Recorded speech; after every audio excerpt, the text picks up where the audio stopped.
Relato 6. Estaba desayunando en mi casa y mi teléfono sonó. Era una mujer ahogada en llanto la que hablaba. No podía entenderle muy bien, ya que realmente estaba muy alterada. Traté de calmarla para comprender qué era lo que la turbaba y darle aliento. Además, claro, me puse inmediatamente a sus órdenes. Ya tranquila, me dijo que tenía en sus manos un libro que por su simple título pensó podría terminar con su padecer: El tesoro de vivir. Gran frase, ya que ella estaba al borde de pensar que no existía ese tesoro, pues la suya sentía que no era vida. La cité en un café. Tenía un aspecto demacrado, cansado. Se notaba claramente que era una mujer joven, de 40 años quizá, y estaba siendo consumida por un sufrimiento tan grande que la estaba haciendo envejecer. Tenía orejas muy marcadas, frente arrugada, la tez de un muerto en vida, ojos cristalinos de tanto llorar y sobre todo, con un actuar que dejaba ver miedo en cada palabra que de su boca salía. La tristeza en su voz era contagiosa. Iba y venía mientras caminaba. No quería tomar asiento. No quería siquiera verme. Y fue como comenzó a narrarme su desgarradora y sorprendente historia. Para cualquier otra persona, sus palabras podrían haber sido tomadas como una muy mala broma, pero en mi caso, no era la primera vez que me enfrentaba con una realidad así de dura y cruel. Pero esta mujer me mostró una manera de sufrir inexplicable. Cada que hablaba era un mar de lágrimas saliendo de sus ojos tristes. Me niego rotundamente a permitir que este tipo de sufrimientos continúen. Y así me dediqué a escuchar y a convertirme en la guía que tanto ansiaba encontrar.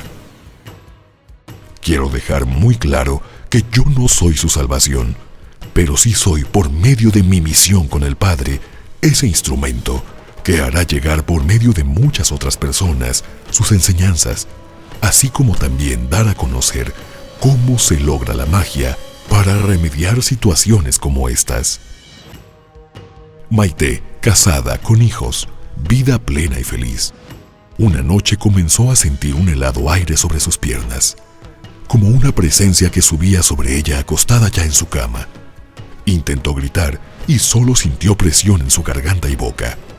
No había nadie más que su marido, que dormía profundamente. Por debajo de sus sábanas, una espantosa sensación la invadía por la entrepierna. Sentía como la tocaba algo que no podía ver. Pensó estar soñando, pero no era así. Trató de forcejear con la misma sábana sin lograr deshacerse de lo que sentía. Su sueño fue perturbado aún más por las voces que escuchaba. Parecía una multitud y nadie estaba en la recámara. Las lágrimas inundaron sus ojos cuando una tremenda fuerza invadió la intimidad de su cuerpo y sintió como una terrible violencia la ultrajaba a su placer. Lastimada, contrariada, herida de cuerpo y mente, imploraba piedad. Suplicaba detuvieran tan cruel acto salido de la nada y ejecutado por la nada. Ese día perdió el sueño, la confianza, la dignidad. Se hundió en el peor de los horrores. Su mente no paraba de pensar y tratar de explicarse. Se vio en la disyuntiva de comentarle a su marido o no, porque lo que ella vivió por la noche no tiene otro nombre más que violación. Pero ¿por quién y por qué? Así comienza el caos y la catástrofe en su vida, ya que periódicamente era sometida de esta manera una y otra vez. Era una sensación que la hacía sentir asco a ella misma, dolor físico que la torturaba mientras andaba por su casa. Fue obligada a hacer cosas que no quería. Por más esfuerzos que realizaba por zafarse, no lograba nada. No podía hablar con nadie, ni con su marido, su familia, amigos o hijos. Su sentir era que la juzgarían de loca, que lo que sufría era demencia y nadie le creería. Nadie haría nada por aliviar su dolor. Al contrario, terminarían haciendo mayor su padecimiento, encerrándola en un psiquiátrico, donde ni curarían su locura porque no estaba loca, ni resarcirían los males por los que estaba pasando, sino al contrario, sabía que su tortura la seguiría hasta donde ella estuviera, la hundirían más. Sufría horror por las noches. Durante el día, suplicaba que no llegara la oscuridad. Además de no poder dormir, no podía estar en un lugar sin luz. Se iba a la cama con las luces encendidas, y aún así llegaba el miedo y el tormento. Era forzada y ultrajada por algo que ella no podía ver, mas por todo su cuerpo lo sentía, lo padecía en carne viva. Ni su llanto ni súplicas sirvieron de nada durante años. Se sentía desequilibrada, fuera de lugar, no encontraba explicación alguna.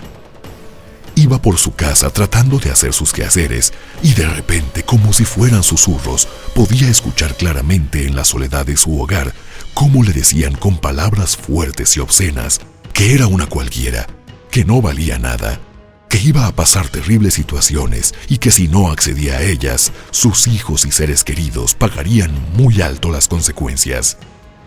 A su vez escuchaba cómo otras voces trataban de mediar la situación, diciendo al ser que atacaba que no se metiera más con ella. Experimentaba sentimientos de culpa, autocastigo, vergüenza, repulsión. Padecía de esa violencia sexual en silencio. Sentía dolor y humillación. Le era difícil continuar con su rutina habitual. Tenía temor de salir a la calle y de estar sola. Sufría ansiedad, pérdida de apetito. Su memoria era muy mala. Comenzó a tener ciertos problemas con su marido, ya que sentía un temor escalofriante cada que él se acercaba. Y no hacía más que tratar de disimular el susto que esto le generaba, ya que no estaba dispuesta a hablarlo con él. Su marido la amaba bastante y la conocía a la perfección, tanto que dentro de él sabía que algo terrible la atormentaba, pues estaba dejando de ser la mujer alegre y cariñosa que conoció un día. Pero se sumía también en una tristeza al ver que no le pedía su ayuda en esos tan duros e inexplicables momentos.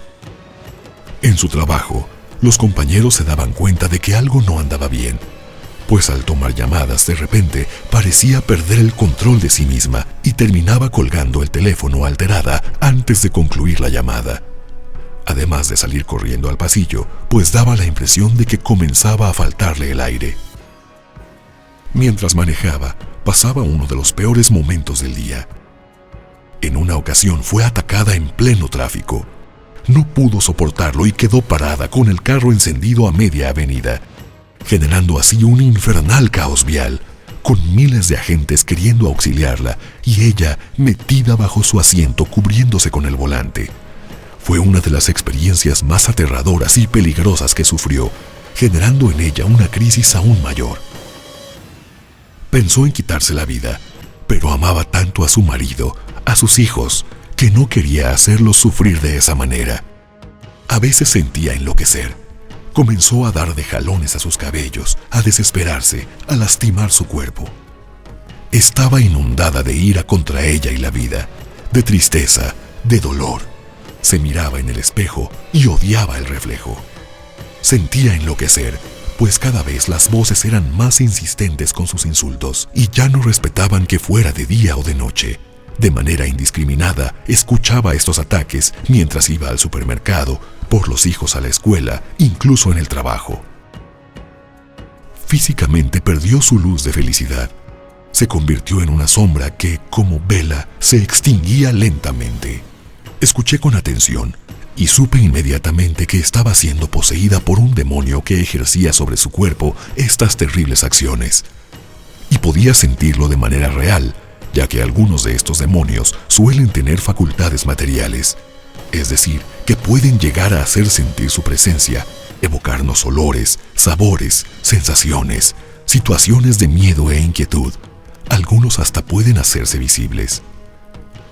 Le dije que desgraciadamente, por falta de luz y oración, existen hombres y mujeres que son atacados y ultrajados sexualmente por demonios que los atormentan, haciéndoles pasar cosas denigrantes, dolorosas, que terminan por quitarles el sentido de su vida, y nadie hace nada. Le expliqué que la oración la salvaría de su tormento, que tenía que regresar su fe, que tenía que aprender a orar de forma sentida, elevada directamente a Dios y su maravilloso poder, que es la fuerza única del alivio de los males de este mundo. Me escuchaba con la mirada perdida, como si estuviera poniendo en duda el tremendo poder que la oración tenía. No hablaba. Su actitud tenía destellos de incredulidad, lógicamente, pero fui muy claro en todo lo que le expliqué. Hablé de los casos similares al suyo y de cómo poco a poco se resarcieron. Lo más importante era que recobrara la calma y así poco a poco encontraría esa fe que ahora tenía perdida, que respirara y viera en su interior, que se comunicara con su espíritu y lo dejara ser su directo interlocutor con el Padre. Así, y solo así, encontraría una salida. Ya de noche en su casa, subió a la azotea. Su cuerpo temblaba, lloraba a más no poder. Sentía que ahora sí ya nada tenía remedio. No temía a la oscuridad, solo pensaba en saltar al vacío. Parada al filo de la barda, sintió la fuerza del espíritu.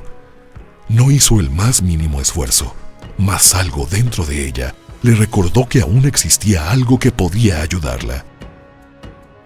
Se concentró, abrió su corazón, respiró tranquilamente y comenzó con toda su confianza, su amor y sobre todo su fe a orar, a pedir a Dios que iluminara a este ser, que lo llevara por su camino de luz, que la ayudara a ayudarlo, que le mitigara ya los sufrimientos. Sintió compasión por el ser. Le hizo saber que entendía su sufrimiento y quería ayudarlo a trascender, pero que también ella necesitaba de su ayuda para poder sanar los dos. Oró largamente toda la noche, sin notar la oscuridad que la rodeaba. Solo sentía que podía tocar las estrellas que estaban sobre ella. Estaba conociendo la ruta de su nueva vida. Su felicidad vendría nuevamente. Disfrutaría de su familia. Ya no sentía soledad.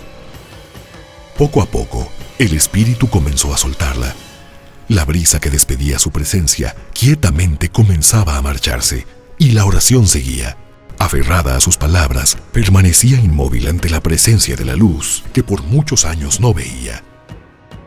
Notaba cómo el dolor iba desapareciendo, como hojas que lentamente dejan las copas de los árboles.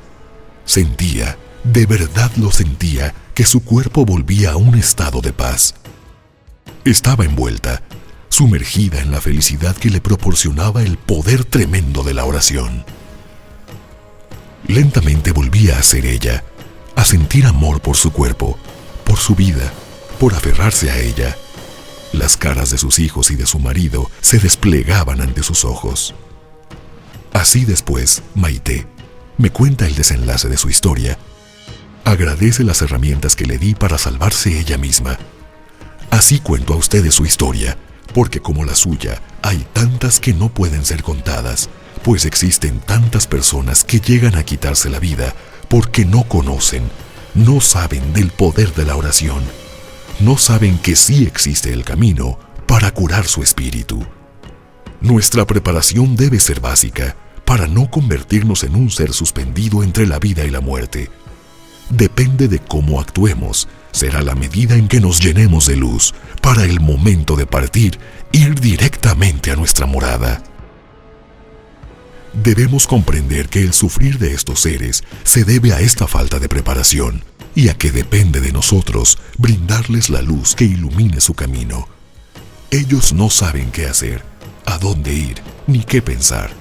Seamos compasivos, caritativos y cariñosos con ellos. Nuestro tesoro para poder vivir se encierra en la oración, en la fe, en conocer que podemos hacer llegar a su morada a espíritus y legiones que se quedaron suspendidos en el camino de su vida material a su vida espiritual. Dar luz a los que no se prepararon en vida para seguirla. Maite recuperó orando su tesoro que es la vida plena, la felicidad que solo podemos encontrar por medio de padecimientos como el suyo y muchos otros. Así, y solo así, es como podemos aprender y valorar los regalos que Dios nos da.